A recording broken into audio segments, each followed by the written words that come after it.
I wanted to ask who has their phone either on their lap, in their hand, or on their desk, basically within reach. So pretty much everybody. I want to say thank you, because chances are, if you have your phone out, you're probably sharing what's happening here today with the world. And that's really amazing. It's hard to believe that smartphones have been around for less than 10 years, but nearly everybody in this room has one and uses it regularly. This year, 2015, marks the year that a quarter of the world's population is going to have a smartphone for the very first time. That's really big news, because our smartphones are so much more capable than the things that we use them for on a daily basis, like checking the weather and Googling things and playing trivia crack. We can do so much more. So what if mobile storytelling could democratize a global narrative? So to illustrate this, I'm going to take you on a short tour around the world, starting in Brazil. In 2011, Ryan Torturo, a journalist, was covering a protest that turned ugly. And he saw the media crews at a distance covering the protest from their vans. And he didn't really like that. So he decided to change it. And the next time that he attended a protest, he live streamed it to 100,000 people all over the world. And because of that success, he started Media Ninja, a collective of experimental journalists who wanted to tell stories the same way that he was telling them. And now it has a reach of 11 million timelines, and that's really substantial. Our second story is in London. In 2009, Ian Tomlinson was walking home from work and sold newspapers. Our second he was story walking through the G20 protests. He never made it home. The next morning, the newspaper that he had sold for 20 years, the headline read, "Police pelted with bricks as they helped dying man." That's really scary. But it also wasn't true. Within a week, video footage surfaced that a bystander had taken on their cell phone that showed Tomlinson being struck by a baton and pushed to the ground violently before dying of abdominal hemorrhaging. Our third story is more recent and it's closer to home. This happened at the end of March in New York City. An Uber driver was aggressively berated by an off-duty police officer, and his passenger caught it on camera. And my favorite example, or my favorite commentary from this incident comes from Michael Rosenblum. That officer grew up in an era when creating video and broadcasting it was something that was special, expensive, and complicated. 60 Minutes did it, and you knew when 60 Minutes was recording. After all, they had a big crew of 12 people with lights and microphones and Mike Wallace. Now, that Uber passenger can be Mike Wallace. All he has is his iPhone, but that's all he needs. That's all any of us need to become Mike Wallace. Michael Rosenblum trains field operatives for the United Nations Refugee Agency to shoot, edit, and share video using their iPhones, because he knew that for many years, these operatives would ask the CNNs and BBCs of the world to please come out and please share the story with the world, because people needed to know about it. And every once in a while, a reporter would come, and it would be great. And they'd come for a couple days, they'd write a story, and they'd share it with the world. But they missed a lot of opportunities because they couldn't be there all the time.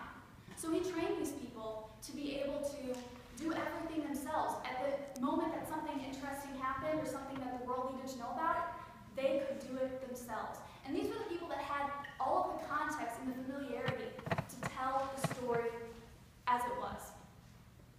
So we're seeing that mobile storytelling allows us to create a more realistic narrative of events, to crowdsource the truth, to fight injustice, and to tell the stories that are worth telling. And this creates our history, the history of our world, our global narrative. And it's coming from a wider variety of perspectives than ever before.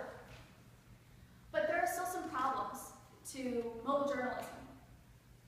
So one of them is lack of credibility. The second is lack of access to tools.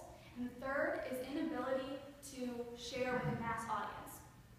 So the definition of a journalist, or my definition of a journalist, is someone that collects, assesses, and shares information and news.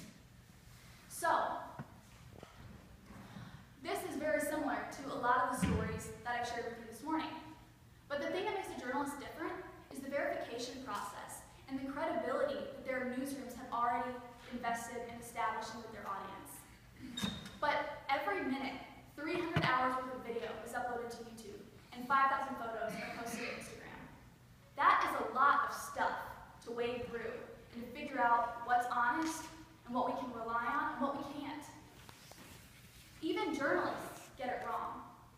The coverage from Hurricane Sandy included a lot of user-generated content that was proven to be false. So how can we encourage the everyday news consumer to establish that verification and make sure that what they're believing and sharing with the world is true?